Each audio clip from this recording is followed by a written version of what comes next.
Deputation শোনার জিনিস নয়, ডেপুটেশন হচ্ছে মানুষের আবেদন পত্র।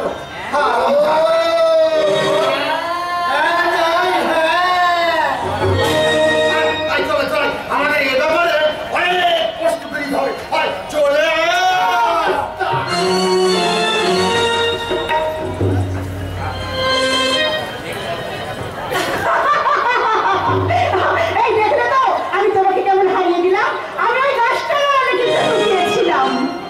হাতটাই যে জন্মেছে সে কি কখনো জয়ী হতে পারে নাকি জয়ী হওয়ার স্বপ্ন দেখা তার সাজে? জীবনের সর্বক্ষেত্রেই হয় তার চরম পরাজয়। না, পরাজয় স্বীকার তুমি করবে না লোকটা। জীবন যুদ্ধে তোমাকে জয়ী হতেই হবে, আর সেই জয়ের গৌরবে আনন্দে বুকখানা আমার ভরে উঠবে। সেই শুভদিন তোমাকে উপহার দিতে পারলে আমি ধন্য হতাম দুর্বা, কিন্তু বাস্তবের কঠিন রুক্ষ ভূমিতে দাঁড়িয়ে যে অভিজ্ঞতা আমি সঞ্চয় করেছি তাতে আজ শুধু নৈরাশ্যের কালো ছায়া। আমার স্বপ্নের গাড়িটা কখনো আসার প্ল্যাটফর্ম ছেড়ে কখনোই পৌঁছাতে পারবে না সাফল্যের শীর্ষে। এই যন্ত্রণা যে কতখানি তা আমি তোমাকে বলে বোঝাতে পারবো না। ব্যর্থতার হাহাকার মানুষকে কতখানি অসহায় পঙ্গু করে দেয়। তুমি ভেঙে পড়ো না, লোকটা ভেঙে পড়ো না। তুমি শিল্পী, জীবনের সমস্ত বাধার পার অতিক্রম করে তোমাকে এগিয়ে যেতে হবে। তোমার সৃষ্টির মধ্যেই তুমি বেঁচে থাকবে, অমর হয়ে থাকবে মানুষের মধ্যে। আমার সে শক্তি কোথায় দুর্বা? অনেক বড় শিল্পী তোমাকে হতে হবে, অনেক বড় শিল্পী তোমাকে হতে হবে। আমার ভালোবাসায়, আমার প্রেরণায় তুমি সে শক্তি সঞ্চয় করবে। আশার রূপ চলে চিরনির্বাণ রাখতে আমি তোমার হাত ধরলাম, তুমি আমাকে সঙ্গে নেবে না লোকটা। আমি তো তোমার চোখ দিয়ে নিজেকে দেখি লোকটা, স্বয়নি স্বপনে নিদ্রায় জাগরণী তুমি আমার ধ্যান জ্ঞান, তুমি আমার আরাধ্য দেবতা, তুমি আমার জীবন সাথী, তোমায় আমি ভালোবাসি, তুমি আমার সূর্য সোনা, তুমি যে চাঁদের হাসি, তুমি আমার জীবন সাথী, তোমায় আমি ভালোবাসি, তুমি আমার সূর্য সোনা, তুমি যে চাঁদের হাসি, তুমি আমার জীবন সাথী।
তোমার ভালোবাসায় আমি ধন্য দুর্বা, ধন্য আমার জীবন। চলতার কবেকার অন্ধকার বিদিশার নেশা, মুক্তার সাবস্তির কারুকার্য, তোমার মুখের দিকে চেয়ে আমি ভুলে যাবো আমার জীবনের সমস্ত দুঃখ। তোমার ভালোবাসা, তোমার প্রেরণা আমাকে দেখাবে নতুন পথের ঠিকানা। যোগ দিতে তুমি যাচ্ছ তো? না কেন? না না, যেতে তোমাকে হবে, অনেকটা যেতে তোমাকে হবে। তুমি শিল্পী, অন্তরের তুলি দিয়ে রং মেখে যে ছবি তুমি আঁকো, সেই ছবি নিয়ে দিল্লির প্রদর্শনীতে তুমি যোগ দেবে, তবেই তো তোমার প্রতিভা স্বীকৃতি পাবে। কোনো দ্বিধা নেই, দিল্লি যাওয়ার মতো সঙ্গতি আমার নেই। তুমি দাদার তোমার কাছে হাত পাততে আমার বিবেকে বাঁধে, কারণ দাদার সেই স্নেহশীল মনটা। টাকার জন্য তোমাকে চিন্তা করতে হবে না। আরে বাবা, টাকা আমি দেবো। হ্যাঁ, আমি। আমার হাতে যে সোনার বালাগুলো রয়েছে আমার মায়ের, এগুলো বিক্রি করলে তোমার বিক্রি যাওয়ার টাকা হয়ে যাবে। এই নাও অলোকদা, এগুলো তুমি ধরো। তোমার মায়ের স্মৃতিচিহ্ন আমি এভাবে নষ্ট করতে পারবো না। তুমি নেবে না অলোকদা। তুমি মনে করো না যে এটা তোমার প্রতিভার বিকাশ ঘটাতে আমার মায়ের আশীর্বাদ। আর নষ্ট কেন বলছো? তুমি মনে করো এটা আমার মায়ের আশীর্বাদ। না, ধরো। তুমি অনেক বড় শিল্পী হবে অলোকদা। তখন আমি সকলের সামনে তোমাকে দেখিয়ে বলতে পারবো সেটাও কি আমার কম সৌভাগ্য হবে। তাই তো সেই সৌভাগ্য দেখে তুমি আমাকে বঞ্চিত করো না। না অলোকদা, নাও, এই সামান্য গ্রহণটুকু তুমি গ্রহণ করো। আজকের এই দিনটা আমার স্মৃতির পাতায় স্বর্ণাক্ষরে লেখা থাকবে। তোমার এই ভালোবাসা আমার জীবনের একটা অমূল্য সম্পদ। যদি দিন পাই, তোমার এই ভালোবাসার ঋণ আমি নিশ্চয়ই শোধ করবো দুর্বা, নিশ্চয়ই শোধ করবো।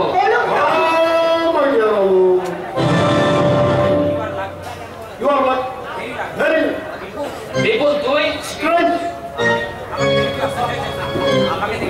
আমাকে দেখে তুই খুব আশ্চর্য হয়ে গেছিস, তাই না? অবশ্যই আশ্চর্য হওয়ার কথা। দেখো, এই সামান্য একটু কারণে 5 বছর আগে তোর সঙ্গে আমার একটা বিবাদ হয়েছিল। ধর না, সেই বিবাদে আমারই দোষ ছিল। তার জন্য আমি তোর কাছে ক্ষমা চাচ্ছি। ক্ষমা? হ্যাঁ, তুই এই দুর্বার পাশে আমাকে এই ক্ষমাটা মার্জনা করার সুযোগ দিবি। চলো, আমার এখানে একদম ভালো লাগছে না, চলো। এই মাত্র সবে আমি এলাম, অন্তত কিছুক্ষণ তো গল্প গুজব। না বিপুল, আমার মোটেই সময় নেই। ছবি প্রদর্শনীতে দিল্লি যেতে হবে কাল সকালেই আমাকে। চলো অলোকদা, চলো। তো ভালো খবরে, হ্যাঁ, আমি ভগবানের কাছে প্রার্থনা করি তুই শত্রুর মুখে ছাড়বি। তুই দিল্লি থেকে সসম্মানে মাথা উঁচু করে একটু ভালো হবে। ঠিক আছে, চলো, চলো।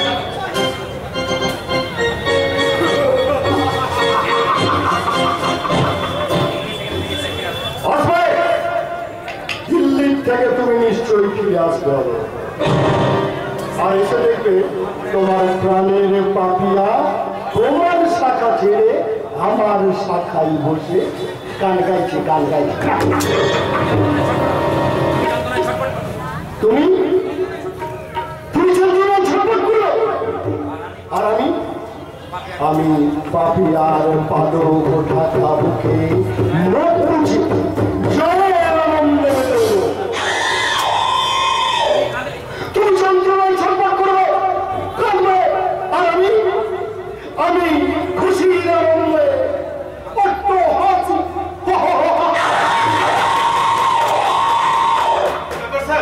এখানে একা একা দাঁড়িয়ে হাসছেন কেন? মানুষ কখন হাসে বাদল? আনন্দে স্যার। কাঁদে কখন? আঘাত পেলে? পাবে। অত ভাষা এমন আঘাত পায় জীবনে আর কোনোদিন সোজা হয়ে দাঁড়াতে পারে না। আর চিন্তাটা একেবারে। আপনি কার কথা বলছেন স্যার? হলো বেটা বড্ড বেশি বাড়বে, কিন্তু ওরা ছাই দিতে একটা হিংস্র পাক যে উঠে বসে আছে, ও বেটা সেটা জানে। আপনার কথা তো আমি কিছু বুঝতে পারছি না স্যার। পারবে, সময় হলে সবই বুঝতে। হ্যাঁ, সমস্ত কিছুর মাঝে একটা সুন্দর প্রভাত আছে। সেই প্রভাতে সব কিছু বুঝিয়ে দেবে কোনটা ভালো আর কোনটা।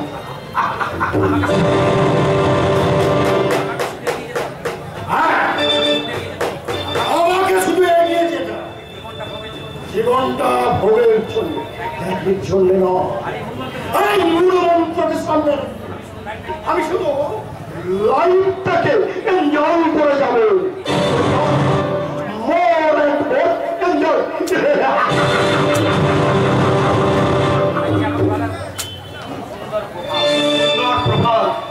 এই সুন্দর প্রভাতের স্বপ্ন আমিও একদিন দেখেছিলাম, কিন্তু সেই প্রভাত আমার জীবনে কোনো দিন আসবে না। কারণ আমি যে শয়তানের সঙ্গে হাত মিলিয়েছি, জানি না আর কত পাপ কাজ আমাকে করতে হবে, কত অসহায় নারীর মর্মভেদী হাহাকার আমার মাথায় অভিশাপ হয়ে লেগে আসবে। মাঝে মাঝে মনে হয় এই মৃত জীবনটাকে, কিন্তু না, পারি না। মুক্তির যে আমার পথ নেই। হাজার মাথা কুটলেও এই শয়তান বিপুল সান্যালের কবল থেকে মুক্তি আমি পাবো না, কোনোদিন না, কোনোদিন না।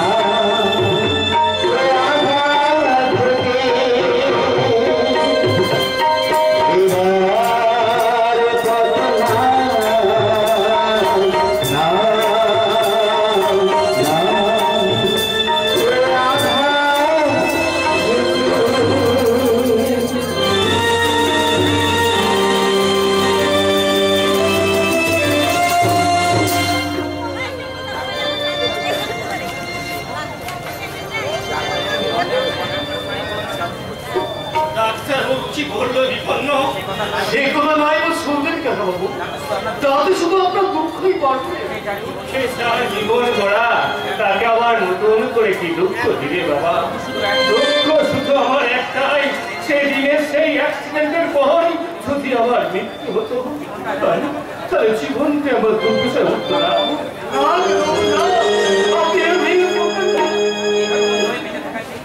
এইভাবে বেঁচে থাকার চেয়ে মৃত্যু এসে অনেক ভালো ছিল। আপনি ভেঙে পড়বেন না। এই বিশাল পৃথিবীতে আপনার মতো অনেক মানুষই আছে যারা পৃথিবীর সব সৌন্দর্য থেকে বঞ্চিত হয়ে আছে। বাবু, এটাই তো আমার জীবনের বড় দুঃখ বাবা। আমার এই চোখ দিয়ে এই সুন্দর পৃথিবীকে আমি কখনো দেখতে পাবো না। মাঝে মাঝে মনে হয় চোখে কেনে ভিতরটা আমি হালকা করি, কিন্তু পারি না। আমার দুঃখা মায়ের কথা ভেবে আমি কাঁদলে ওই মা মোরা ছেলেটাকে দিয়ে শান্ত দেওয়ার কেউ থাকবে না বাবা। না কেন না, আপনি শান্ত হন, আপনি শান্ত হন। তোর শুনে আমার বড় ভাবনা হয়নি বাবা। 5 বছর বয়সে মা রেখে মারা গেলেন। আমি এমনই অপদার্থ বাবা, কোনো সাহায্য আমি পূরণ করতে পারি না। জানি না তার অফিসে কি লেখা আছে বাবা। আচ্ছা দাদাবাবু, কারখানায় কাজ করতে কি অ্যাক্সিডেন্টে আপনি চোখ হারিয়েছেন? তা কারখানা থেকে আপনাকে কোনো ক্ষতিপূরণের টাকা দেয়নি? টাকা দেয়া তো দূরের কথা রে বাবা, সহানুভূতি পর্যন্ত ওরা আমাকে দেখায়নি। তুমি আমার প্রতিবেশী হয়ে কলকাতায় নিয়ে গেলে হাই স্পেশালিস্ট হসপিটালে ভর্তি করলে যাতে আমি দৃষ্টিশক্তি ফিরে পাই। ওরা এই সহানুভূতিটুকু আমাকে দেখালো না। সে কি এতখানি নিজ মনোভাবের পরিচয় দিতে পারলো না? জীবনে আমি কারো কোনো ক্ষতি করিনি, কাউকে কোনো আঘাত দিইনি, কারো চোখে জলের কারণ হয়ে দাঁড়াইনি, কিন্তু আমার ভাগ্যে এমন দুর্ঘটনা নেমাবে আমি ভাবতে পারিনি।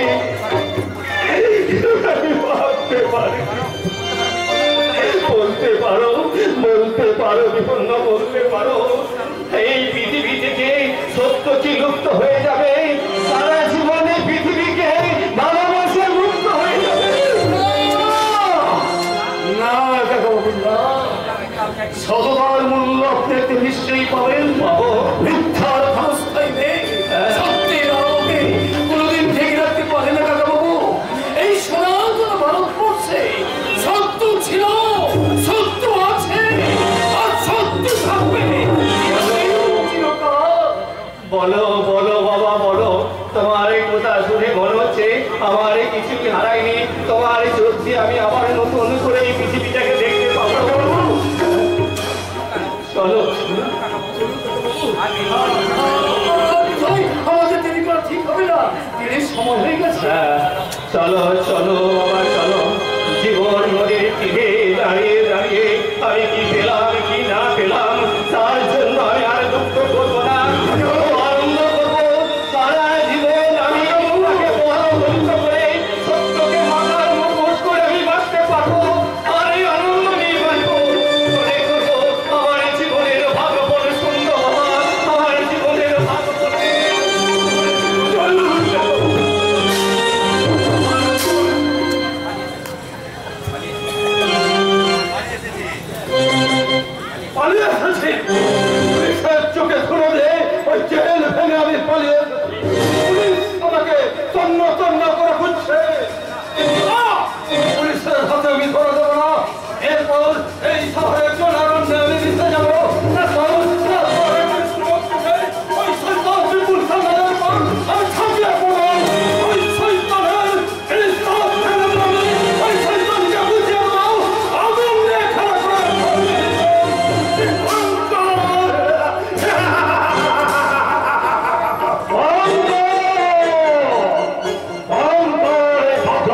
সামনে দাঁড়িয়ে বলছো মাথায় কথা বলছিস, তোর ভয় করছে না? ভয় করবে কেন? তুমিও তো একটা মানুষ।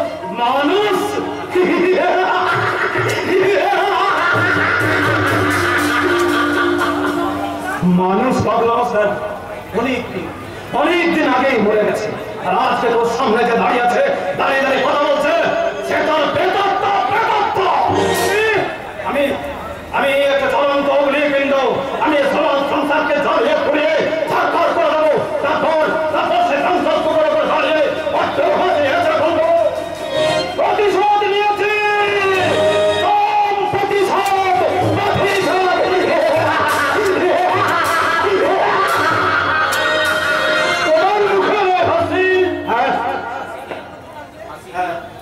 এই হাসি দিয়েই তো আমি আমার বুকের ক্ষত স্থানগুলোকে ঢেকে রেখেছি।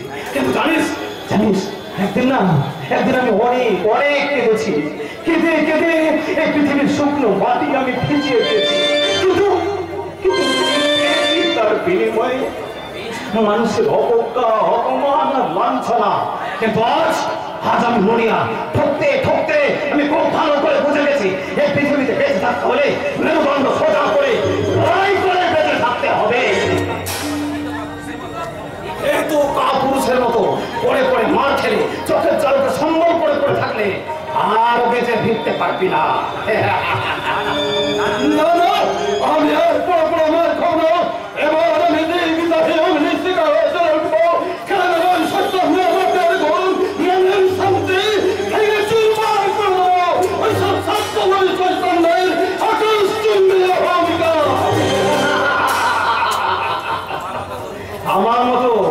আমার মতো তোর বুকে বুঝি অনেক দুঃখ জমা করে আছে।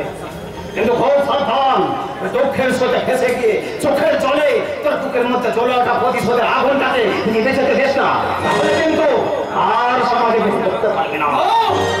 আস্তে আমাকে হবেই ওই শয়তানের বুকে রক্তেই আমার এই হাত দুখানা আমি যদি না বানাতে পারি, তাহলে আমি মরেও শান্তি পাবো না। এতদিন জানতাম এই পৃথিবীতে আমি একাই ভাগ্যহীন, কিন্তু আজ জানলাম তুইও আমার মতো ভাগ্যহীন। আরে তোর বুঝি কেউ নেই? না, কেউ নেই। এই সংসার সমাজ তথা এই পৃথিবীতে আমি শুধু একা।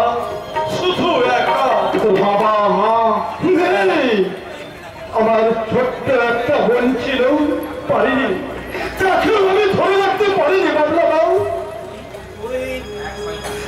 শয়তান পুলিশকে মিথ্যে কেস দিয়ে আমার নামে আমাকে জেলে পচিয়ে মারতে চেয়েছিল, কিন্তু ওই শয়তানের অভিলাষ পূর্ণ হয়নি। আমি জেল ভেঙে ওই পুলিশের চোখে ধরে দিয়ে আমি পালিয়ে এসেছি।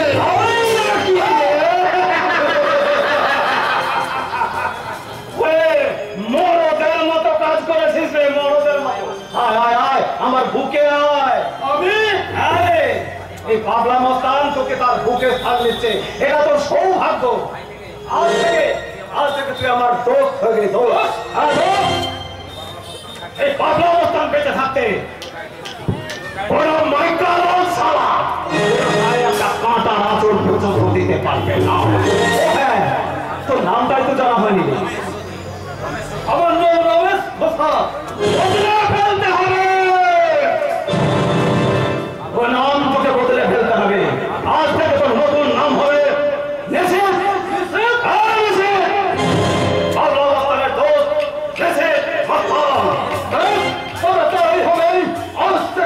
এই সহজ সরল মৃত্যু হয়ে নতুন করে জন্ম দিল কঠিন প্রতিজ্ঞা, অন্যায় অত্যাচার অবিচারের বিরুদ্ধে আমি করতে উঠবো। আমার যতদিন রক্ত প্রবাহিত হবে, ততদিন আমি আমার প্রতিজ্ঞা থেকে পিছু হটবো না। আর দেরি নয়, প্রচলিত অগ্নিশিখা বুকে নিয়ে এখন থেকে শুরু হোক তোর নবজীবনে। আমাদের জীবনের একমাত্র লক্ষ্য হবে অত্যাচারীকে সামনে উৎপাদন করা। আমাদের লক্ষ্যের সামনে যদি মৃত্যু হয়ে গিয়েছে, সেই মৃত্যুকে আমরা হাসে মুখে বরণ করে নেব। তবে মৃত্যু হয়ে ভীত হয়ে অত্যাচারীকে তার কান্ডল লীলা চালিয়ে যেতে দেব না। কিন্তু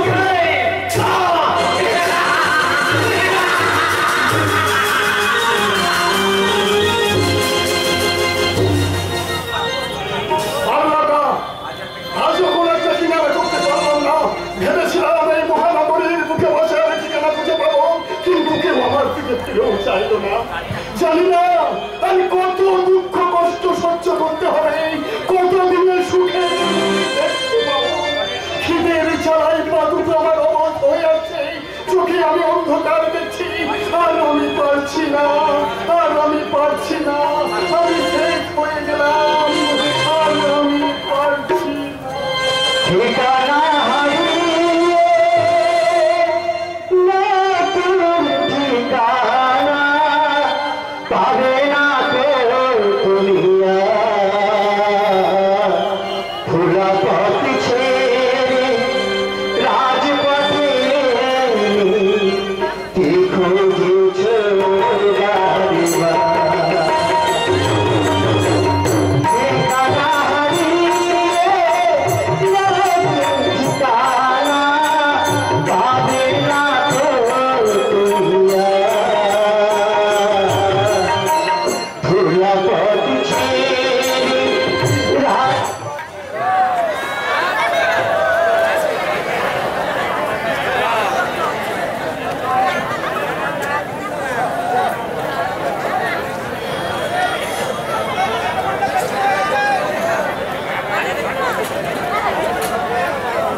কিন্তু তুমি কি ভাই? আমি একজন সাধারণ মানুষ, সে তো বুঝতে পারছি।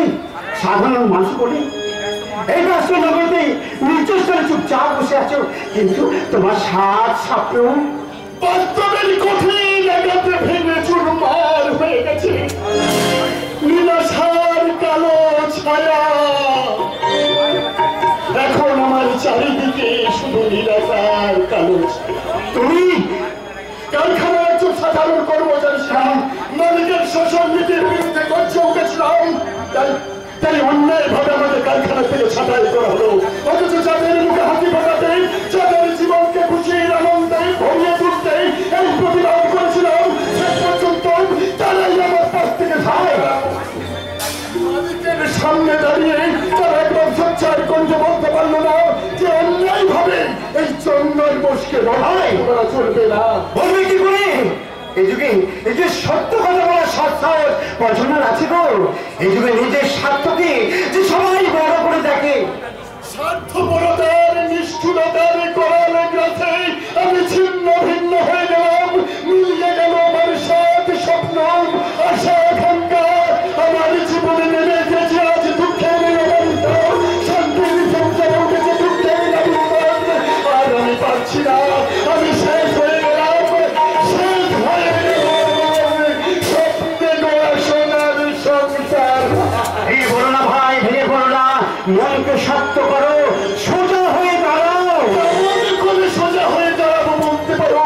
যার পায়ের নিচেই মাটি নেই, সে কেমন করে সোজা হয়ে দাঁড়াবে? অনন্ত দুঃখের আগুনে পুড়িয়ে আমাকে ছাই করে দিয়েছে। আর আমি পারছি না, আমি কিচ্ছু ভাবতে পারছি না। তোমাকে দেখে মনে হচ্ছে তোমার সারাদিন কিছু খাওয়া হয়নি। ভাই আমার কাছে একটা মানুষ আছে, এটা তুমি খাও, এটা তুমি খাও, আমি খুব আনন্দ পাবো ভাই, এটা তুমি খাও। হ্যাঁ আমি খাবো খাবো। জানো জানো জানো আজ 3 দিন আমার কিচ্ছু খাওয়া হয়নি। খিদে আমার পেট জ্বলে যাচ্ছে। এই রুটিটা আমি খাবো। এই রুটিটা না, এই রুটি আমি খেতে পারবো না। কিছুতেই না, কিছুতেই না। আমি পথের মানুষ বলে আমার দেওয়া খাবার ছেড়ে তোমার চাল ছবি না, তুমি অনেক বড়, তুমি অনেক মহৎ। তোমার দেওয়া এই রুটি আমি পরম যত্নে বাড়ি নিয়ে যাব। জানো জানো আজ 3 দিন আমার 5 বছরের অবধি শিশুর পেটে একটা দানাও পড়েনি। সে খিদের জ্বালা সহ্য করতে না পেরে কাঁদতে কাঁদতে তার মায়ের কোলে ঘুমিয়ে পড়েছে। মা জিজ্ঞাসা করছে, মা বাপি কখন খাবার নিয়ে আসবে? সেই হতভাগিনী তার কোন কথার উত্তর দিতে না পেরে বছরে নয়নে শুধু কেঁদেই চলেছে, শুধু কেঁদেই চলেছে। না, আমি আর দেরি করবো না। আমি চাই আমার বাপি না, আমার বাপি এই রুটিটা পেলে আমার বাপি মুখ কানা হাতিতে ভরে উঠে, আর সেই হাতি ভরা মুখ কানা থেকে আনন্দে আমার এই দুধটা আনন্দে ভরে উঠবে, আনন্দে ভরে উঠবে, আনন্দে ভরে ভাই ভগবান, কি অপূর্ব তোমার লীলা, কি অপূর্ব তোমার লীলা। ঠিকানা হারিয়ে ঠিকানা পাবে না তো দুনিয়া। ভোলা পথে রাজপথে এঠো এঠো রাজবা। ঠিকানা হারিয়ে ঠিকানা হারিয়ে ঠিকানা হারিয়ে।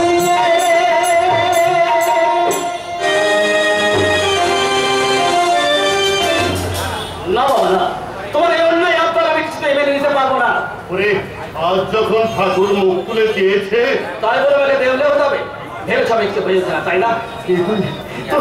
এত নিজ মনোবৃত্তি তোমার? এ তুই কি বলছিস?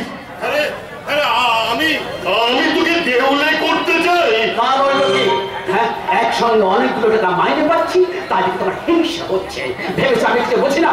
শোনো বাবা, আমি এখন বড় হয়েছি। হ্যাঁ জানি রে বাবা, জানি তুই অনেক বড় হয়েছিস, কিন্তু ওরে বড় হয়েছে স্নেহ, মায়া, মমতা, কর্তব্যের গলা টিপে মারতে হয়, এটা আমার জানা ছিল না রে বাবা।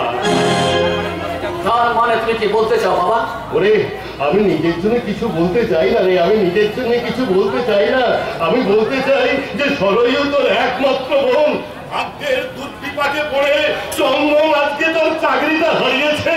বোনের এই দুরবস্থায় অসম্ভব বাবা, আমি আগেও বলেছি, এখনো বলছি, আমার পক্ষে কাউকে অর্থ সাহায্য করা সম্ভব নয়। কিন্তু বোনের প্রতি তোর কর্তব্য। কর্তব্য কর্তব্য আর কর্তব্য, কটা কর্তব্য মানুষগুলো করতে পারো? তোমরা 3 মানুষ বসে করে খাচ্ছ, এরপরও কোনো বোঝাবো আমার পক্ষে সম্ভব না। দিব্যেন্দু, এত বড় কথাটা তুই বলতে পারলি বাবা? ওরে ওরে সরয়ুকে আমি আরো অনেক অনেক ভালো ঘরে ফিরিয়ে দিতে পারতাম, কিন্তু তোর মুখের দিকে চেয়ে আমি তা করতে পারিনি। কারণ সরয়ুর বিয়ের জন্য যদি আমাকে মোটা টাকা ফল দিতে হতো, তাহলে আমি তোকে উচ্চ শিক্ষিত করতে পারতাম না। শোনো বাবা, ওই এক কথা শুনতে শুনতে না আমার কান বুঝে গেল। বলো বাবা, আমাকে লেখাপড়া শেখাতে তোমার কত টাকা খরচ হয়েছে? কত টাকা পেলে তোমার ঋণ শোধ হবে? কি বললি দিব্যেন্দু? তুই ঋণ শোধ করবি? আরে আরে ছেলে কখনো পারে তার বাবার ঋণ শোধ করতে? তুই তো অনেক বড় বড় বই পড়েছিস রে বাবা। আচ্ছা বলতো বাবা, বলতো কোন বইতে লেখা আছে যে ছেলে অর্থমূল্য দিয়ে তার পিতার ঋণ শোধ করেছে? তাহলে আমাকে একবার সেই বইটা একটু এনে দে। আমি এদেশে আমার মতো যত হতভাগ্য সন্তানের জন্য স্বপ্ন দেখা বাবা আছে, আমি তাদেরকে যে পড়াবো। বলো, দেখো তোমরা সাবধান হও, তোমরা সাবধান হও, না হলে কোনোদিন হয়তো আমার মতো দুর্ভাগ্যের শিকার হয়ে চোখের জল থেকে সম্ভব করতে। যত সব বোবার ছেড় দিবে, অমনি চোখে জল এসে গেল। শোনো, এই কারণে অকারণে চোখের জল ফেলা স্বভাবটা তোমার এখনো গেল না। বুঝবি না রে বাবা, বুঝবি না। ওরে কতখানি আঘাত পেলে বাবার চোখে জল আসে তা কোনো তুই বুঝবি না। তো হ্যাঁ, বুঝবি বইকি যেদিন এবার বাবা হবি সেদিন বুঝতে পারবি সন্তানের অবস্থা বৃদ্ধ পিতার বুকে কতখানি পারছি না, আজ আমি এই কষ্ট কিছুতেই সহ্য করতে পারছি না। এই বড় খোকা, তুই এখানে আছিস। আচ্ছা বড় খোকা, তুই কি বলতে পারিস বৌমাকে আমাদেরকে একটুকু আপন ভাবতে পারে না? কেন তোমাদের বৌমা তোমাদের কোন বাড়া হতে চাই দিয়েছে? সময় সে আমাদেরকে লাঞ্ছনা গঞ্জনা দেয় এবং কি খাবার খোটাও সে দেয়। তুই তো সবসময় বাড়িতে থাকিস না, তাই তো সবকিছু তোর চোখে পড়ে না। আমরা কটা দিন বাঁচবো, ওই বৌমা আমাদেরকে। তোমাদের স্বভাবের জন্য তোমরা লাঞ্ছনা কাটছো, তার জন্য আমি কি করতে পারি? তোর কি কিছুই করার নেই? না, আমার কিছুই করার নেই বাবা। আমি জানি তনুকে তোমরা সহ্য করতে পারো না। তোমাদের যত ভালোবাসা তোমাদের মেয়ে সরজর উপর। আসলে তনু পরের ঘরের মেয়ে বলে তোমরা তাকে দু পায়ে মারিয়ে চলবে, আর সেই বা তোমাদের শ্রদ্ধা করবে কেন? তোমাদের দুর্ব্যবহারে আজ তাকে মুখ খুলতে বাধ্য করে। ভুল ধারণা। তুই বিশ্বাস কর বাবা, তুই বিশ্বাস কর, আমাদের ওই মেয়ের চেয়ে বৌমাকে আমরা আরো অনেক বেশি ভালোবাসি। কারণ বৌমাই যে এই সংসারের লক্ষ্মী। তাই যদি ভাবতে মা, তাহলে তার বিরুদ্ধে আমার কান ভারী করে তুলতে চাইতে না। আমি তোর কান ভারী করতে আসিনি, আমি শুধু তোকে একটা কথা বলতে এসেছি। তুই একটু বৌমাকে বুঝিয়ে সুঝিয়ে বললে রে বাবা, আমরা কটা দিন বাঁচবো? যে কটা দিন আমরা বেঁচে আছি, বৌমা তো আমাদের মহারানী বলে অভিবাদন করতে হবে। রাজ্য তো নেই বলে মহারানী এত সব বৌমা আপনি নিজ চলতাম, কিন্তু এতখানি নিজ আমার জানা ছিল না। জানো তো, আমার সাথে বিয়ে বাড়িটাকে খাতা খুলে উড়িয়ে দিয়েছে। সেই আমি তোমাকে বলেছি বলে অমনি তোমার কাছে আমার অভিযোগ টাকাতে এসছে। বলে কি করলো আপনার ছেলে? হাতে করে আমার মাথাটা কেটে নিয়েছে। বৌমা, দিব্যেন্দু যদি সত্যি তোমাকে শাসন করত, তাহলে তোমার স্পর্ধা হতো না। আমাদের দুজনকে এইভাবে অপমান করা। তুমি আমাদের মানুষ বলে মর্যাদা দেবে। দেখছো তুমি আমাকে ভালোবাসো, এটা আমরা মোটেই সহ্য করতে পারছি না। আমি হ্যাঁ, তুই যে কি সেটা তুই নিজেই ভালো করে জানিস। আমার আর বলার অপেক্ষা রাখে না রে বাবা। দেখছো তোমার খাচ্ছে, তোমার পড়ছে, তোমাকে চোখ রাঙিয়ে শাসন করছে। লজ্জা ঘৃণা ওদের বিন্দু মাত্র নেই। বৌমা, তুমি একটা কথা মনে রেখো মা, দিব্যেন্দু তোমার স্বামী হবার আগেও ওকে কিন্তু আমাদের ছেলে। হ্যাঁ বৌমা, হ্যাঁ, তাই আমার ছেলের উপর তোমার যতখানি অধিকার, আমাদের এই বুড়ো বাবা মায়ের ঠিক ততখানি অধিকার আছে। আমাকে কেমন অপমান করছে? আমি তো নিচে কথা বলিনি। তুমি একটা বিয়ে করো, এই গরম পড়তে আমি এক মুহূর্ত থাকতে পারবো না। আমাদের বিয়ে করো? তনুশ্রীকে অপমান করার স্পর্ধা তুমি কোথা থেকে পেয়েছো? বাহ বাহ দিব্যেন্দু, বাহ বাহ বাহ, চমৎকার চমৎকার। হ্যাঁ রে, তোর সামনে বৌমাকে দুটো কথা বলেছি বলে তোর এত গায়ে লেগে গেল বাবা। আর তোর বৌমা, ওই বৌমা যে তোর বুড়ো বাবা মাকে তোরই চোখের সামনে এত কথা বলছে, তোর তোর তো এতটুকু গায়ে লাগছে না? হ্যাঁ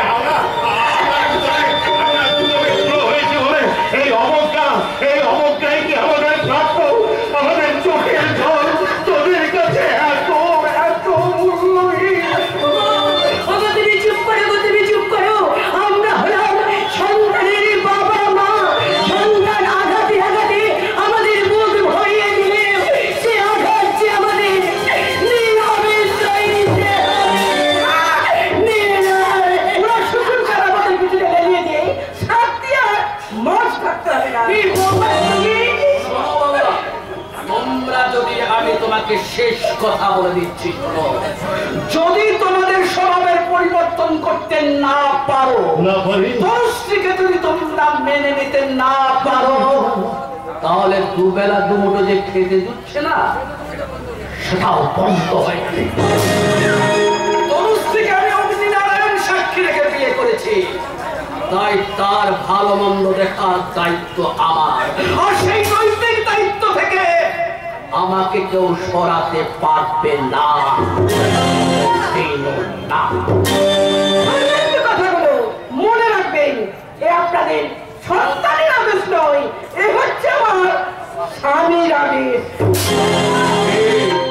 ঠিক বলেছো, ঠিক বলেছো।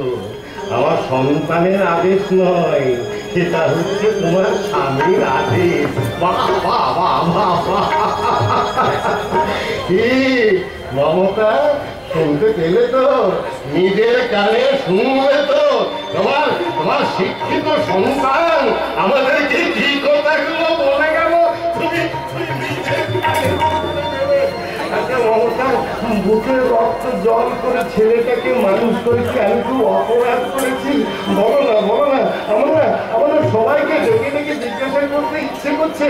আচ্ছা, নিজের বুকের রক্ত জল করে আমরা যে ছেলেকে মানুষ করছি, এটাকে আমাদের এতই অন্যায়? একটা সন্তান দেখলে পুরো বাবা মায়ের স্বপ্ন দেখা এতই কি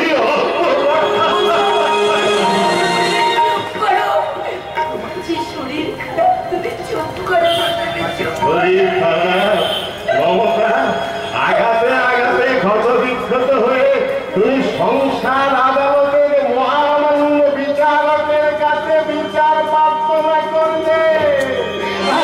মহামান্য বিচারক দোষীকে মুক্ত করে দিয়ে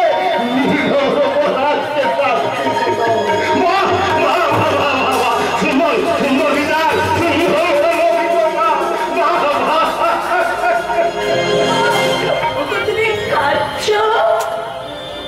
আমি একা কাঁদছি, তুমি কাঁদছো না?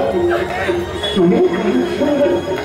তোমার মুখটা জ্বলে পুড়ে গাছ হয়ে যাচ্ছে। আমি তো দেখো, আমি তো এমন হতভাগ্য স্বামী, আমি না তোমাকে সান্ত্বনা দিতে পারছি না, সান্ত্বনা দিতে পারছি না। তাই তো ভগবানকে ডেকে ডেকে বলছি, ভগবান অনেক অনেক শান্তি দিয়েছ, এবার মুক্তি দাও না ঠাকুর, মুক্তি দাও, মুক্তি দাও। তুমি যদি এভাবে ভেঙে পড়ো, তাহলে আমি কোথায় শান্তনা পাবো? তুমি আমাকে বলে দাও, আমার শান্তনা কোথায়? জানো মমতা, পিতা যদি রামচন্দ্র পিতৃসত্য রক্ষার জন্যে নিজের সুখ স্বাচ্ছন্দ্যকে বিসর্জন দিয়ে বনে গিয়েছিল। আমি আধুনিক যুগের রামচন্দ্ররা ওই আধুনিকা সীতার কাছে নিজেদের বিবেক মনুষ্যত্বকে বিসর্জন দিয়ে আজ মূলত জগৎটাকে বনে পাঠাচ্ছে। বাবার চোখের জল, মায়ের মর্মভেদী হাহাকার, কোনো কিছু কষ্ট করতে সকাল থেকে সারাদিন তোমার তো কিছুই খাওয়া হয়নি গো। চলো না গো, চলো না, ঘরে গিয়ে তুমি একটু কিছু মুখে দেবে। চলো মুখে দেবে। খাবো কি করে খাবো বলো না? আমার হতভাগিনী মেয়েটা 3 দিন খাইনি, খেতে পাইনি, খেতে পাইনি। আমার ছোট্ট বাবু সে 3 দিন কিছু খেতে পাইনি।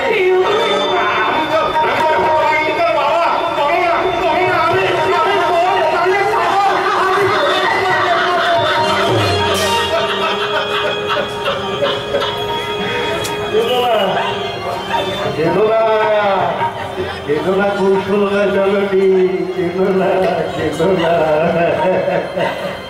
তোমার রামচন্দ্র সুখের বনবাসী চলে গেছে, আর আমাদের বুড়ো বুড়িকে বিসর্জন দিয়েছে। তাই তুমি অভ্যন্তরবাদীকে পেয়েটা আমার ওই বাবুর তোমার কোথাও ভাবতে ওই খাবারের ডাক আমার মনে ঢুকবে না।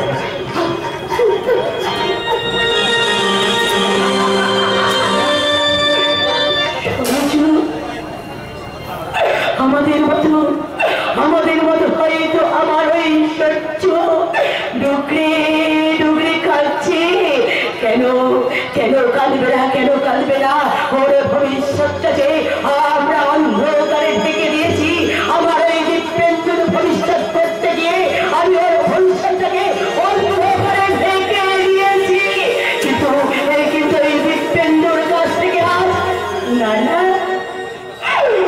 ওই উপযুক্ত সন্তানের কাছ থেকে মা বাবাদের এটাই তো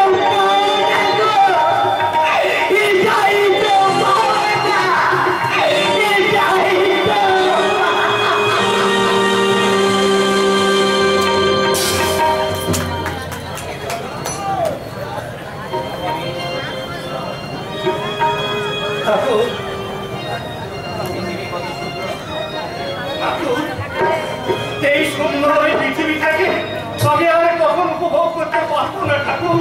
তুমি কম করতে ঠাকুর, তুমি তো সব জানো। বলো ঠাকুর, কোন পাপে আজ আমার এত বড় শাস্তি দিলে ঠাকুর? কোন পাপে? কাকাবাবু কেমন আছেন? কাকাবাবু কে বাবা তুমি? আমি বিপুল। বিপুল? হ্যাঁ, তা বলো বাবা। আপনার জন্য আমার খুব কষ্ট হয় কাকাবাবু। সত্যের পূজারী আপনি, জীবনে কোনোদিন কারো অনিষ্ট আপনি করেন না, অথচ আপনার জীবনে একটা এত বড় দুর্ঘটনা ঘটে গেল। শেষ বয়সে আপনাকে অন্ধ হয়ে। অদিষ্ট বাবা, সবই আমার অদিষ্ট। এর জন্য কারো প্রতি কোন আমার অভিযোগ নেই বাবা। আমি কিন্তু আপনার কাছে একটা আবেদন নিয়ে এসেছি কাকাবাবু। আবেদন? আমার কাছে? হ্যাঁ কাকাবাবু। তুমি নিশ্চয় আমার সঙ্গে রসিকতা করছো বাবা। হ্যাঁ, আমি কারো আবেদন পূরণ করতে পারবো বাবা। এই কথা আপনি কেন বলছেন কাকাবাবু? আজ আমি রিক্ত, নিঃস্ব, অসহায়। আমার কাছে কারো কি আবেদন থাকতে পারে না আমি কারো আবেদন পূরণ করতে পারবো বাবা? এই কথা আপনি কেন বলছেন কাকাবাবু? তাছাড়া আপনি আমরা পিতৃতুল্য গুরুজন, আপনার সঙ্গে আমি কি রসিকতা করতে পারি? বলুন কাকাবাবু, আমার আবেদন আপনি রাখবেন? রাখবো বাবা, নিশ্চয় রাখবো। কথা দিচ্ছেন তো?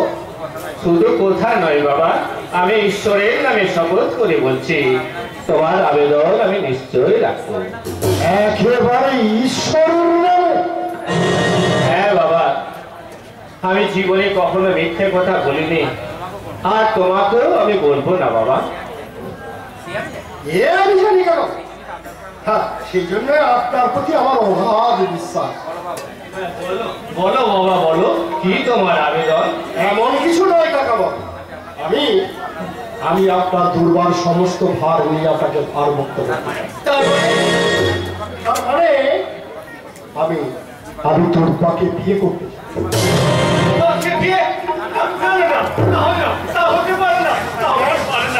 কেন পারে না কাকা বাবু? তুমি বুঝবে না বাবা, সে তুমি বুঝবে না, কিন্তু আমি তো জানি দুর্বা অলোককে ভালোবাসে, আর অলোক তো দুর্বাকে ভালোবাসে। তাই আমি সব জেনে শুনে ওদের দুটো সরল মনে আমি বিচ্ছেদের আঘাত তুলে দিতে পারবো না। ওদের রঙিন স্বপ্নকে দুঃখের সাগরে ভাসিয়ে দিতে। ওরা কাঁদলে ওদের চলছে আমার মাথায় অভিশাপ হয়ে নেমে আসবে বাবা। আমি দুর্বার বাবা ঠিকই, সেই সঙ্গে অলোকের আমি হিতাকাঙ্ক্ষী, তাই আমি পারবো না বাবা আমি একজনের কাছ থেকে বিচ্ছেদ করে দিতে। তুমি আমাকে ক্ষমা করো বাবা, তুমি আমাকে ক্ষমা করো। সে কি, একটু আগেই তো আপনি ঈশ্বরের নামে শপথ করলেন আমায় বিমুখ করবেন না, তাহলে কি আমি বুঝবো আপনি একটা ভণ্ড? না। তাহলে কি আমি বুঝবো আপনি একটা প্রতারক? তাহলে কি বুঝবো আপনি একটা মিথ্যাবাদী? তুমি চুপ করো, তুমি চুপ করো। আমি ভণ্ড, আমি প্রতারক, আমি মিথ্যাবাদী। চিরদিন মিথ্যাকে আমি ঘৃণা করে এসেছি। আজ তুমি আমার সরলতার সুযোগ নিয়ে তুমি আমাকে মিথ্যাবাদী সাজাবে বাবা, আমাকে মিথ্যাবাদী সাজিও না।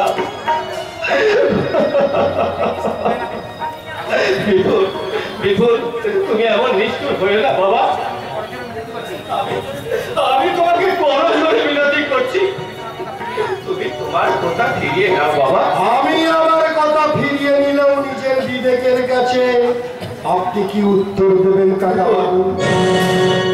সে কি আপনাকে প্রশ্ন করবে না যে স্বয়ং ঈশ্বরের নামে আপনি? আমি নরকে নেব? আমি জীবনে তো কিছুই পাইনি, তাই এমন আমি দুধ পাওয়ার জীবনটাকে আমি দুর্দশা করে তুলতে পারবো না। আপনি যখন চান না তখন আমি আপনাকে আর জোর করবো না।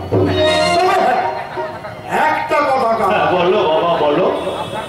আপনার বাড়িটাও বাড়িটা ধরে আমি আটকে রেখেছি, ওটা কিন্তু আমার পক্ষে রাখা সম্ভব না।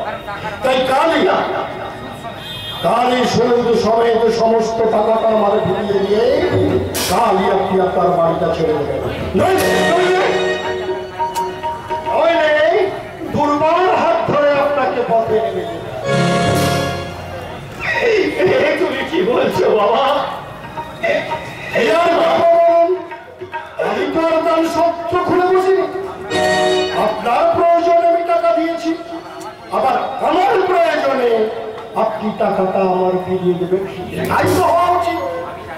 আমি জানি বাবা, তোমার টাকার অভাব নেই, আর তুমি ওইটা ভালোভাবে জানো। এই মুহূর্তে টাকা দেওয়ার সামর্থ্য আমার নেই, তাই হিংসা চরিতার্থ করতে তুমি আমাকে দুঃখের সাগরে ভাসি দিচ্ছ বাবা।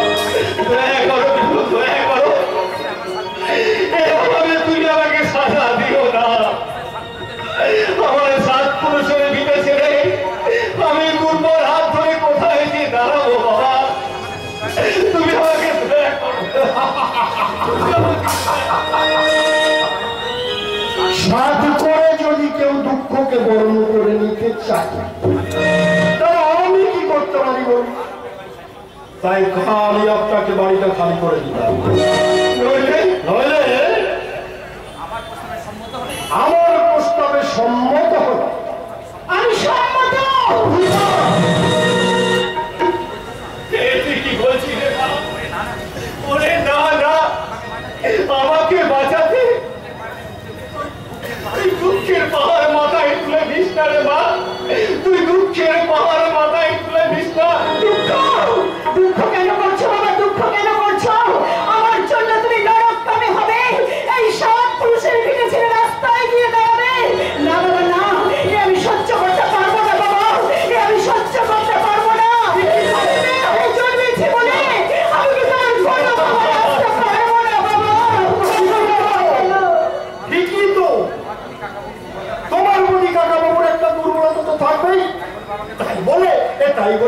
বাবাকে তোমার নরকগামী হতে দেওয়া উচিত নয়।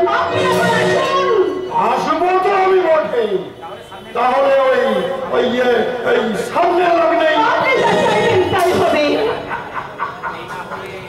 এই না হলে ভারত নয়। তবে তোমাকে পেয়ে জীবন আমার ধন্য হবে, ধন্য হবে আমার জীবন। তুই কি করলি রে মা? তুই কি করলি রে মা? অমুকের কাছে তুই কি জবাব দিবি? আর আমি কি বলবো রে মা? না, সেসব তোমাকে ভাবতে হবে না বাবা, সেসব তোমাকে ভাবতে হবে না। আমি এই বলে নিজেকে সান্ত্বনা দেবো যে আমার আত্মা ফিরের বিনিময়ে আমি রক্ষা করতে পেরেছি শান্তর ছেলেটিকে। তোমাকে গ্রহ সূত্র করে আমি যে কোথাও সুখী হতে পারবো না বাবা, কোথাও সুখী হতে পারবো না। এই সাত পুরুষের পবিত্রটিকে রক্ষা করতে না পারলে স্বর্গ থেকে ওই পিতৃপুরুষরা শুধু তোমাকেই অভিশাপ দেবে না বাবা, আমাকেই অভিশাপ দেবে। বলো বলো বাবা, বলো তাতে কি আমি সুখী হতে পারবো? চুপ করে থেকো না বাবা, বলো। না না, তুমি কেঁদো না বাবা, তুমি কেঁদো না। তুমি কাঁদলে যে আমি ভেঙে পড়বো। না না, আমার মনটাকে শক্ত করতেই হবে। দুর্বলতাকে হৃদয়ে স্থান দিলে আমি যে ভেঙে পড়বো বাবা, আমি যে হেরে যাবো বাবা, আমি হেরে যাবো।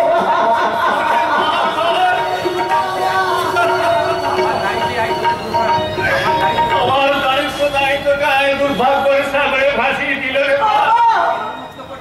আমাকে ঋণ মুক্ত করতে তুই আত্মহত্যা করতে চলেছিস মা।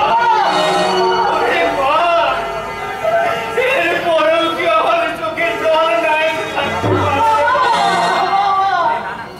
ওরে না না, আমার মতো অবোধ আত্মাকে তুই বাবা বলে ডাকিস না রে মা। ওরে মা, যে বাবা তার মেয়ের মুখের হাসিটুকু কেড়ে নেয়, তার যে বাবা হওয়ার তাকে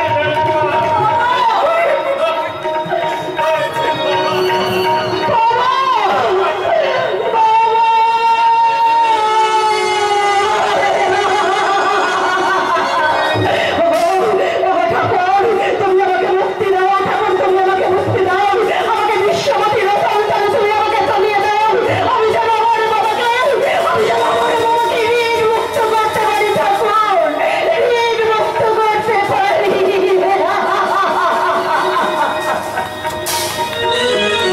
প্রেম করে বিয়ে করা চলবে না, প্রেম করে বিয়ে করা চলবে না। ঘরের দাবি মানতে হবে, ঘরের দাবি মানতে হবে। ঘরের মধ্যে সম্মতি কেড়ে নেওয়া চলবে না, চলবে না। ঘরের দাবি মানতে হবে, প্রেম করে বিয়ে করা চলবে না।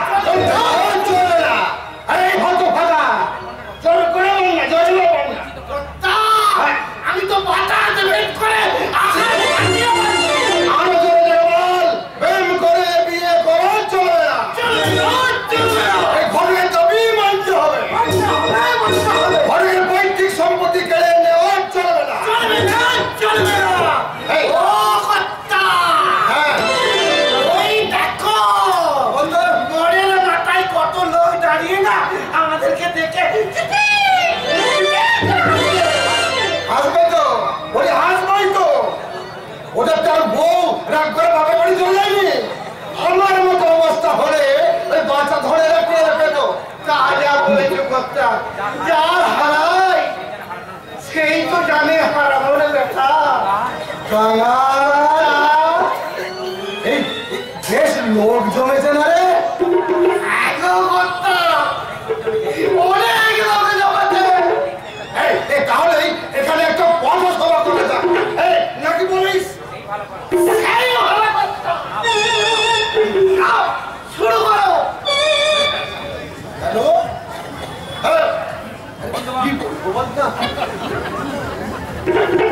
বাবাগণ মাগণ বাবাগণ বাবাগণ ও এই মাগনটা একবার বলো না। যে কথা বলছিলাম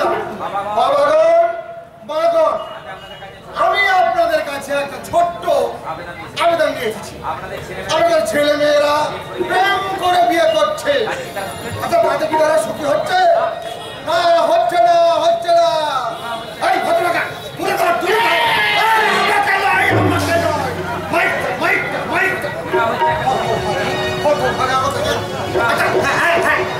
যে কথা বলছিলাম, বিবাহ হচ্ছে একটা পবিত্র জিনিস, তাকে ওই রেজিস্ট্রি অফিসে নিয়ে গিয়ে তার পবিত্র নষ্ট করা হচ্ছে। আপনাদের কাছে আমার অনুরোধ, আপনারা সময় থাকতে সাবধান হন, আপনাদের ছেলে মেয়েদের হাতে মোবাইল দেবেন না। এই কত টাকা হচ্ছে তো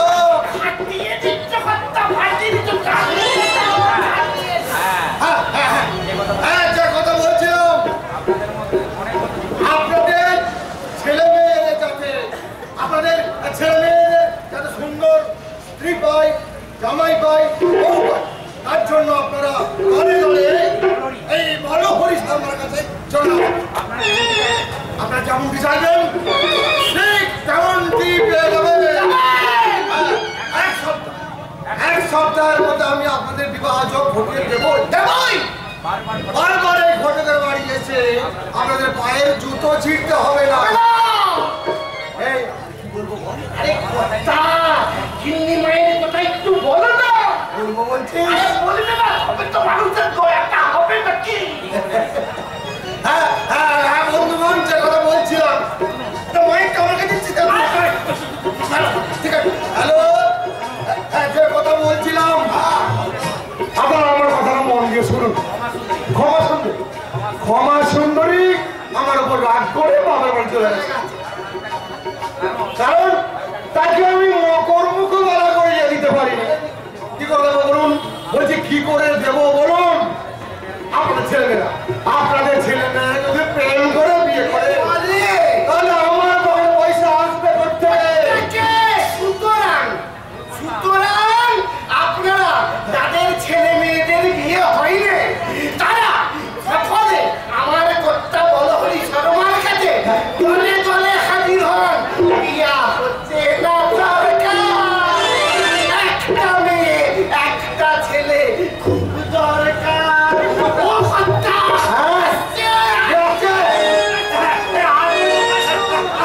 আসুন স্যার, আসুন আসুন বলুন স্যার, বলুন বলুন আপনার নাম কি, আপনার বাপের নাম কি, আপনার বাড়ি কোথায়, আপনি কেমন করতে চান? আপনি যেমনটি চাইবেন, আপনি যেমনটি চাইবেন স্যার, ঠিক তেমনটি চাইবেন। যা কিছু খুঁজবেন আপনার সঙ্গে আমি ঢুকিয়ে দেবো। বলুন স্যার, কত টাকা পেয়ে দেবে? আমি যাচ্ছি, তার ফিজও খুব কম, মাত্র 50 টাকা, মাত্র 50 টাকা দিয়ে আমি সন্তুষ্ট। এই বলো হরি শর্মা 50 টাকা দিয়ে সন্তুষ্ট। আপনি তাহলে বড় শর্মা। ও, আপনি তাহলে বড় হরি শর্মা? এই বলো হরি শর্মার কথা আর কাজের মধ্যে এতটুকু ফারাক নেই। এখন বলুন স্যার, এখন বলুন আপনার নাম কি? আপনার নাম বলুন স্যার, বলুন আপনার নাম, বাবার নাম, বাড়ি কোথায়, সব বলুন। না না না, বিয়ে আমি করবো না। কি স্যার?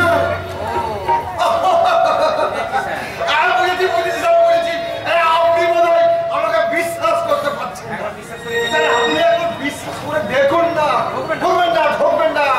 এই আপনি একদম ঠকবেন না। আপনাকে যদি 7 দিনের মধ্যে এই বিয়ের পিড়িতে বসাতে না পারেন, আপনি আমার নামে কুকুর। এরপরেও আপনি আমার কর্তাকে অবিশ্বাস করবেন স্যার? বিশ্বাস অবিশ্বাসের প্রশ্ন নয় ভাই, আসলে বিয়ে করা তারই সাজে যার অন্তত নির্দিষ্ট একটা আস্থান আছে। আমি মানুষ থেকে তবে একটা মূল্যহীন মানুষ। সারা জীবন আমাকে খাঁচায় বন্দি পাখির মতো যন্ত্রণায় ছটফট করতে হচ্ছে। মনের আনন্দে মুক্ত আকাশে উড়ে বেড়ানো আমার ভাগ্যে যে নেই। ঠিকই বলছি, আমার আনন্দ, হাসি, গান চিরতরে বিলুপ্ত হয়ে গেছে। একটা অসহায় বোবা কান্না আমার অন্তরটাকে সবসময় পুড়ে পুড়ে খাচ্ছে। এই পৃথিবীতে এসে আমি কি চাইলাম আর কি পেলাম?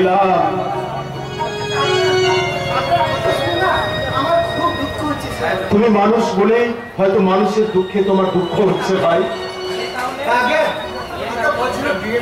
না বলো হি বাবু, যার জীবন মধ্যাহ্নে আধার নেমে এসেছে, জীবনকে বাজিয়ে রেখে যে মরণ খেলায় মেতে উঠেছে, তার তো বিয়ে করা সাজে না বলো হি বাবু। তাহলে এতক্ষণ আমি আমার সাথে শুধুই কথা বললাম। আর এখানে কিছু হবে না, চলো। ছেলের কথাগুলো শুনতে না আমার খুব ভালো লাগছে। আরে হয়তো ওই ক্ষমা সুন্দরী বিয়ে হয়ে আমার প্রাণটা এবারে জায়গায় করছে, আর উনি আমায় আমি দাদা চলে বল আমার সঙ্গে বল, প্রেম করে বিয়ে করা চলবে না। প্রেম করে বিয়ে করা চলবে না, চলবে না, চলবে না। দাবি মানতে হবে, দাবি মানতে হবে,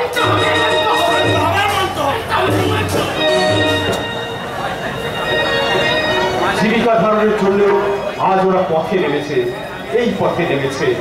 সেদিন আমিও যদি ওদের মতো পথে নামতে পারতাম, কিন্তু আমি তো কম চেষ্টা করিনি। যে কোনো একটা চাকরি আমি চেয়েছিলাম, সৎভাবে ভদ্রভাবে আমি জীবন কাটাতে চেয়েছিলাম, কিন্তু কেউ সেদিন আমাকে দয়া দেখায়নি। কেউ না, কেউ না, কেউ না। অফিসের বড় বাবুদের জুতোর ঠোক্কর খেয়ে আমি বারবার ফিরে এসেছি। আমার বিয়ে পাস সার্টিফিকেট আমাকে বারবার বিদ্রুপ করছে। অসহায় বাবা মায়ের চোখের জল, কলেজে পড়ুয়া ভাইয়ের মাইনে দিতে না পারার যন্ত্রণা আমাকে সেদিন পাগল করে তুলেছিল।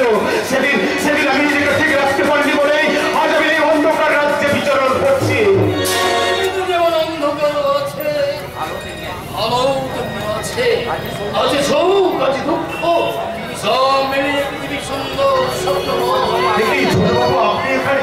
আচ্ছা বলো, আমার একটা প্রশ্নের উত্তর দেবে? একটা কেন ছোটবাবু, প্রয়োজনে আমি আপনার 1000টা প্রশ্নের উত্তর দেবো। তাহলে বলো তো বলো, অবশ্যই বলো শ্যামলীকে। শ্যামলী? হ্যাঁ, শ্যামলী।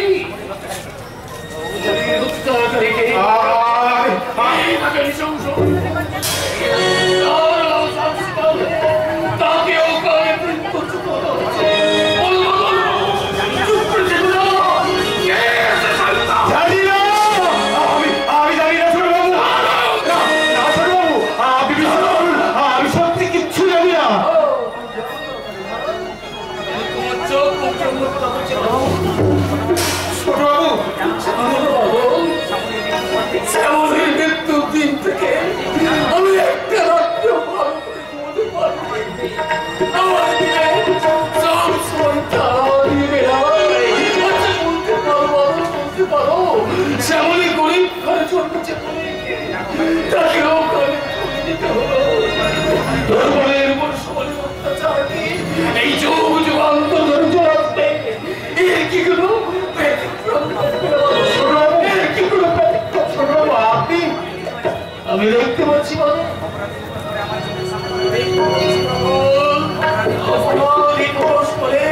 আমার চোখের সামনে ঘোরাফেরা করছে, অথচ আমি কোনো চিনতে পারছি না। কিন্তু কতদিন সে নিজেকে লুকিয়ে রাখবে? আর অপরাধের বিচার একদিন হবে, একদিন না একদিন ওই শয়তানের মুখোশটা আপনা থেকে খসে পড়বে।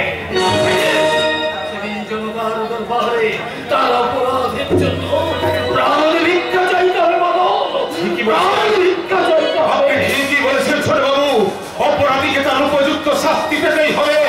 আইন তার লাগান না পেলেও নিজের বিবেকের কাছে তাকে জবাবদিহি করতেই হবে। আর সেটাই হবে তার একমাত্র শাস্তি। আজ আপনার কথা শুনে আমার শুধু একটা কথাই মনে হচ্ছে ছোটবাবু, একটা কথাই মনে হচ্ছে, সে নিজের স্বার্থকে বড় করে দেখে অপরের মুখের হাসি কেড়ে নেয়। আর যাই হোক, সে কোনোদিন শান্তি পায় না ছোটবাবু, কোনোদিন শান্তি পায় না, কোনোদিন না।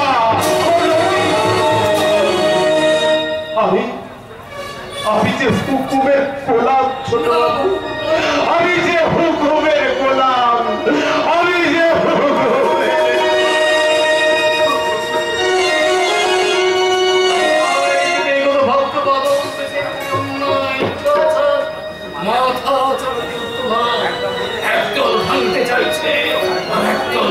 চলছে। এই ভাঙা উন্নতিতে কত অসহায় প্রাণ প্রতারিত হয়ে যাচ্ছে। জীবনে যা কিছু সুন্দর সব করার মধ্যে ভাঙার মধ্যে নয়, তো সমাজ সংসার রাষ্ট্র ভাঙছে। জানি না সেই শুভদিন কবে আসবে, যেদিন গরিব সামনের পিছনে মানুষ মানুষকে ভাবতেছে ভাবতেছে।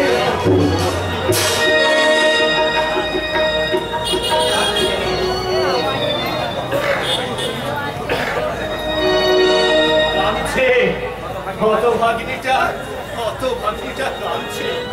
কাঁদবে না, চিরদিনের চেনা পথ ছেড়ে তাকে যে আজ অন্য পথে চলে যেতে হবে।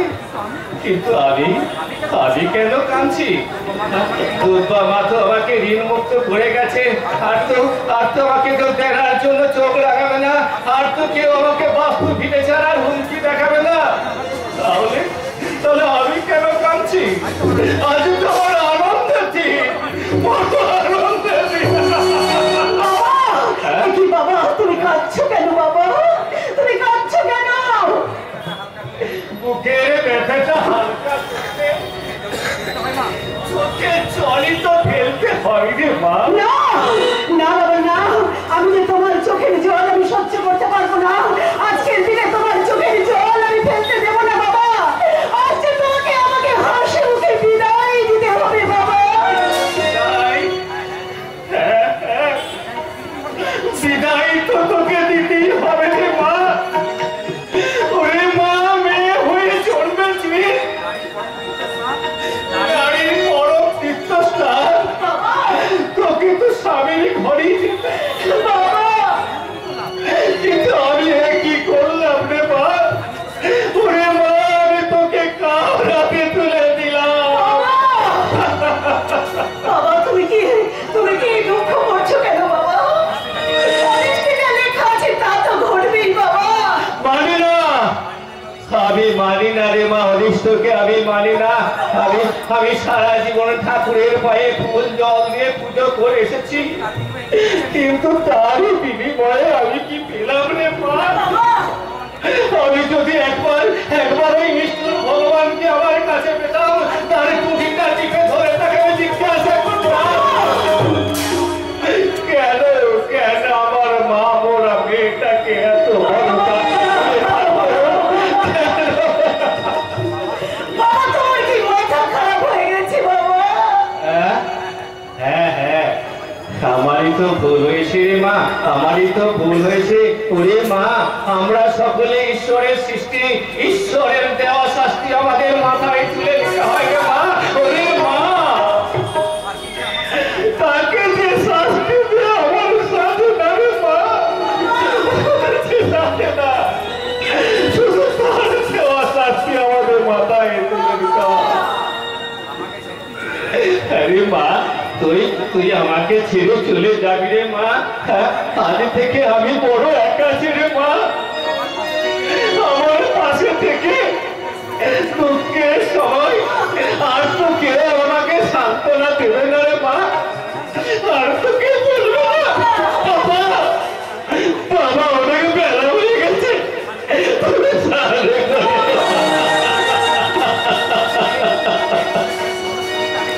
তুমি মা, তোকে ছেড়ে এই শূন্য পৃথিবীতে আমি কি নিয়ে থাকবো রে মা? বাবা আমি জানি বাবা, আমি জানি আমাকে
ছুঁড়ে ফেলে দেয়, তখন লক্ষ্মীর বিরহে নারায়ণে কি শান্তিতে থাকতে পারি রে মা? পারে না রে মা, পারে না। কিন্তু আমি কি করলাম? আমি জানি রে মা, লক্ষ্মীকে হারিয়ে নারায়ণে কখনো শান্তি পেতে পারে না। আরে আমি